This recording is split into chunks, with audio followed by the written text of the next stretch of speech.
All right, and then over here is our cucumbers. This is our active cucumbers right now, so we have gotten a number of them, a lot of tiny little roundish guys, but several ones that have been a healthy regular size. They're pickles. They're pickling cucumbers, so they don't get huge.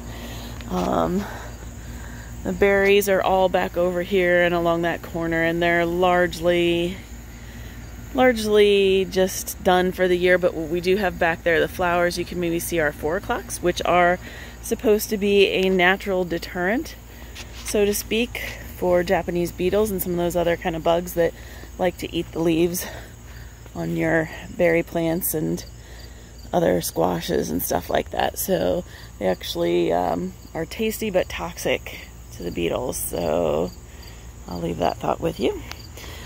We do have a couple of different kind of squash planted here, and you can see acorn is one of them. So that's our biggest acorn, and we've got some other tiny ones going. And then back in there is one of the little white patty pan squash kind of guys. I guess we'll see. That's actually a summer squash, and that is really the only summer squash plant that we put in that lasted. I planted twice and they didn't do anything this year. And a new kind of squash there too, and you'll have to forgive me, I don't know the name, but it is a winter squash and a storing squash, so it's one that is supposed to last for a bit. We've got some new plants going here, so some cucumbers in the front. There's a center row there that's beets. In the back row is more cucumbers, so we'll see what happens with that. You can see some of our trellising here, just branches that Scott has kind of interwoven for things to grow on. And then will take us over here. We did have some peas at the back and some trellising there, but it's out now. We do have some carrots still going. We've eaten some of those. And some new beans going. And some other things back in here. Probably some dill and cilantro, and I've forgotten what else Scott said he planted, but he did all that there. These bean patches right now are largely going to seed, so on purpose, so we'll save some seeds. There's green, purple, and wax beans in there. There are some still edible. We pulled some off earlier this week for a meal, but mostly they're starting to mature and will be picked off and let to dry so that we have seeds getting to plant for beans next year.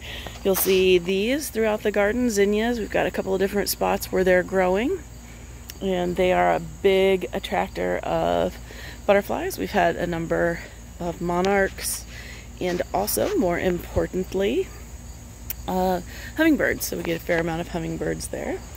You'll see Scott's taking his trellising to another level. It's attached into the branch there and comes down. And you can see this is some of our butternut squash. So we have an enormous number of butternut squash. And you will see as we go along here. This was our cabbage this year, and we've gotten 2 good heads of cabbage and have 4 more to go. So this is a breathable fabric that goes off them and is pest control. So it's an easy way to do some pest control and actually get to eat some of the cabbage that we plant. So you can see our asparagus patch here is kind of in its summer status, and maybe hiding back in there you can see one of the butternut squash. You can see we have a new one coming on here. Big guy here. More flowers, couple of them down here. Probably another new one or so there. One back here, and some flowers to grow some more. Our largest, and probably will be ready soonest here with another couple of days. We're just waiting for the stem to turn brown. It's our butternut. So he's starting to turn. There's a volunteer tomato plant in here that's a little vining deep red tomato guy. So we've had some really tasty tomatoes off that. You can see lots of flowers still on the butternut squash. So they're really producing consistently. These were our pumpkins. They've kind of started to take a turn, although there is along here, you can see more of the zinnias. There's some Chicago hardy figs actually in the ground there, so that'll be their permanent home. We probably won't do the zinnias all around them next year like this because that was too much. But back behind there is a pumpkin, and you can see the vine kind of wrapping up there into our pine. This is our tart cherry tree. So, and Let's see here. This is the pepper and tomato patch. We've been picking pretty consistently. I've been pulling out mosquitoes. Pretty consistently I've been pulling out jalapenos. We have several jalapeno groupings there and one there, and behind the jalapenos there are poblano peppers. So there's a couple growing, and I've had probably half a dozen off already. But as you look here, you can see some of the, I hope, kind of looking in through here. See if we can get them. There's one there. I picked a few off today, so the ones that are the jalapenos on there are a little smaller. Some peppers there, so some different ones. And back in here, you can see at least one of the poblanos, I think, there. This is a peperoncini, one of my favorites. Some more zinnias back there. This is a big peach tree, so we planted a peach tree from Peach Tree Pit, much like our avocado trees. We've actually planted 4. This is the largest of the 4, and the weather just wasn't right for peaches for us this year.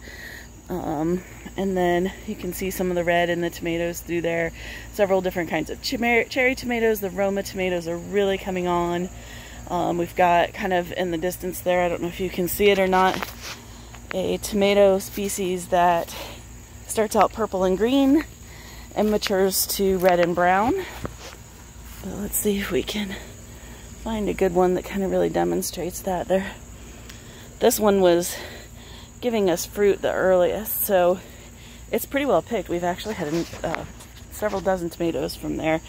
And back further in the back here, as you go back, if we wander around, there's in there some yellow pear tomatoes, so a couple of different, another kind of the red cherry tomatoes, and yellow slicing tomatoes back there. So we like the yellow tomatoes. That will hopefully someday be an orange pepper, but it doesn't look like it's doing too well, so it may just get picked and eaten here. Looking at it. So let's see here. Tomatoes will be the next big thing that we're kind of overwhelmed with. You can see this is pumpkin here as well, going up this post, and there are a couple of them, who knows, we may get a few more pumpkins. So we had to come out and finally pick all our pumpkins because we had about half a dozen and the bugs ate 2 of them. So too much of 2 of them before we got to them. We have 2 more that are in great shape and 2 that are in okay shape. So strawberry patch is great. It's just going crazy. It's too much for this box probably, but of course it's not strawberry season, so no fruit. This was some lettuce I put in here and it didn't do very well. Still really too hot for the lettuce. This is another one of the little peach trees, just a stump, but it'll probably go. This whole area here, tomato for the squirrels, sacrificed to the squirrel gods of the garden here. We used to have a fire pit back here and a ton of honeysuckle and that kind of thing, and Scott's been clearing it all out and taking out some gravel that was in the dirt and that kind of thing. You can see some stumps there. We also took out finally in its entirety a crabapple tree in the backyard that was ancient and needed to go, so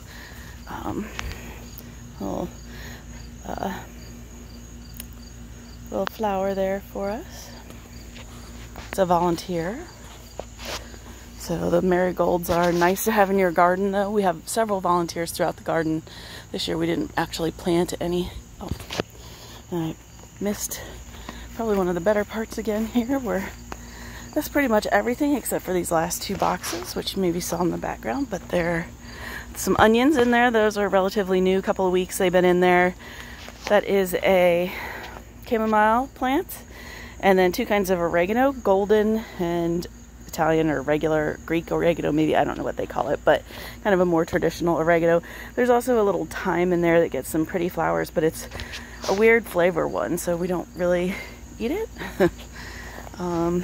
Basil, well, you know, basil and me, we do okay sometimes, and it looks better than it has off and on, and we've gotten a lot of basil, but obviously our rosemary is insane.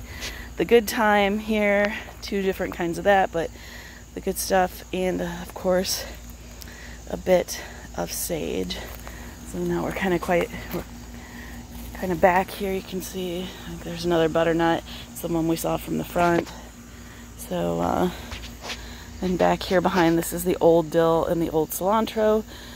I think we made the mistake of cutting all the flowers off the cilantro, so we won't get any seeds off this patch most likely, but we might get some dill seeds, so that's something that can still be used.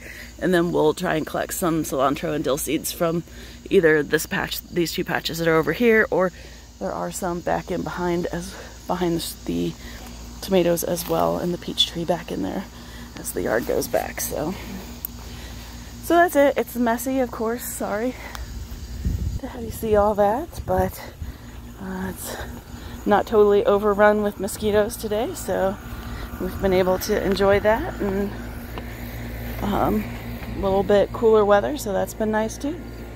So, but I think that's it.